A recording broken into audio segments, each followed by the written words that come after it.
A judge continues to press the Trump administration about the future of a mistakenly deported migrant from Maryland, and the DOJ is suing Maine over that state's refusal to ban transgender athletes from women's and girls' sports. Good morning, I'm Corva Coleman from NPR News, and here are today's top stories. A federal judge is demanding information on what the government has done to free a migrant mistakenly deported from Maryland to El Salvador. NPR's Jasmine Garsd reports Kilmar Abrego Garcia is now in a Salvadoran prison. Visibly frustrated, Judge Paula Zinis told a lawyer for the Justice Department to clear his calendar. She envisions the discovery process will take about 2 weeks. Zinis is giving Abrego Garcia's lawyers 1 day to submit questions and requests for documents. They may also depose up to 6 administration officials. 3 courts, including the Supreme Court, have now ruled that the White House must take steps to facilitate the release of Abrego Garcia. Zinis says the administration has shown, quote, nothing. While she did not immediately hold the government in contempt of court, she said the documents and testimony will help her weigh whether or not the Trump administration has complied. Jasmine Garsd, NPR News. A U.S. Democratic senator from Maryland is now flying to El Salvador to try to secure the release of Kilmar Abrego Garcia. NPR's Kristen Wright reports on the standoff between the Trump administration and Abrego Garcia's supporters. Democratic Senator Chris Van Hollen wants to visit Abrego Garcia, who's being detained in a Salvadoran mega-prison. Van Hollen posted a video on X before he got on the plane. I hope to have the chance to actually see Kilmar and see what his condition is, but we are going to keep fighting because this is a miscarriage of justice. Van Hollen requested to meet with Salvadoran President Nayib Bukele, who said he's not returning Abrego Garcia. Kristen Wright, NPR News, Washington. The Justice Department is suing the state of Maine. That's over Maine's refusal to ban transgender athletes from participating in women's and girls' sports. President Trump has signed an executive order barring trans athletes from doing this. Maine Democratic Governor Janet Mills has refused to comply. She says she has a duty to follow state law. This morning, U.S. Attorney General Pam Bondi explained why her agency is suing Maine. This is a violation of Title IX. The Department of Justice will not sit by when women are discriminated against in sports. This is about sports. This is also about these young women's personal safety. The Trump administration has tried to force Maine to obey. It has moved to cut off all of Maine's funding for public schools over the issue of trans athletes, and it has also tried to cut off funding for school lunch programs. Britain's Supreme Court has issued a landmark ruling. It says the legal definition of a woman in that country is a person who was born biologically female. From London, NPR's Lauren Freyer reports the long-running legal battle began in Scotland. The Scottish government argued transgender people with a certificate should be entitled to sex-based protections.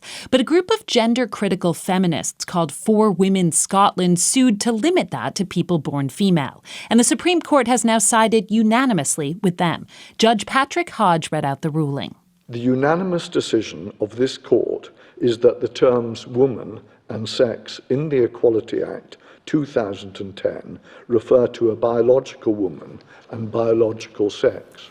In court, campaigners cheered and punched the air, but Hodge said this should not be seen as a triumph for one side or the other, and that the law still gives protection to transgender people against discrimination. Lauren Freyer, NPR News, London. The Trump administration and Harvard University are clashing over billions of dollars in federal funding. But college educators are expressing relief that Harvard is defying the Trump administration's policy demands. NPR's Janaki Mehta explains. Harvard has become the first university to formally reject the Trump administration's demands that it drastically change its admissions, hiring, and other policies in order to get federal money, primarily used for research. Now the Trump administration has frozen over $2.2 billion in funding for the university and threatened to remove its tax-exempt status.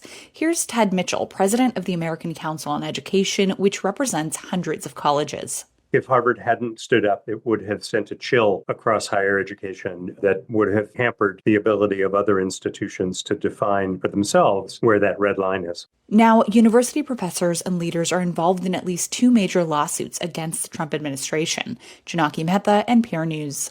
The measles outbreak in Texas continues to grow, with 20 more cases reported over the past 5 days. As NPR's Ping Huang reports, the costs of containing the measles outbreak are also mounting. The outbreak started in late January and has now grown to more than 600 cases across Texas, New Mexico, and Oklahoma. Dr. David Sugarman is a senior scientist with the Centers for Disease Control and Prevention, working on its measles response. The estimates are that each measles case can be $30,000 to $50,000 for public health response work, and that adds up quite quickly. A measles outbreak in New York City back in 2018 had around 650 confirmed cases and cost more than $8 million to bring under control. Sugarman says Texas has been asking for resources and help. The state lost several $100 million in public health funding in a federal clawback of COVID funds that began late last month. Ping Huang, NPR News. President Trump has signed a new executive order. It's aimed at reducing prescription drug prices. The order has several parts. As NPR's Sydney Lupkin reports, these touch on drug importation, Medicare drug price negotiations, and more. The president signed an executive order instructing the administration to advance cost-cutting moves like increasing generic drug competition.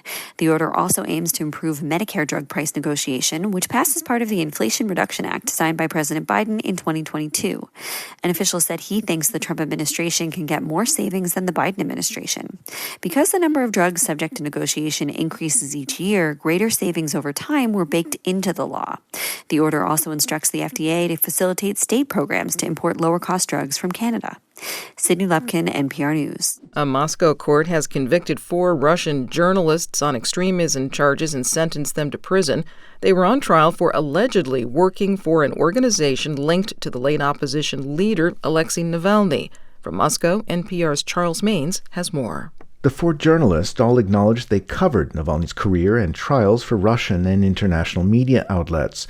One, videographer Antonina Favorskaya, even filmed Navalny's final known appearance in a court hearing just a day before his death under mysterious circumstances in a remote Arctic prison in February of last year.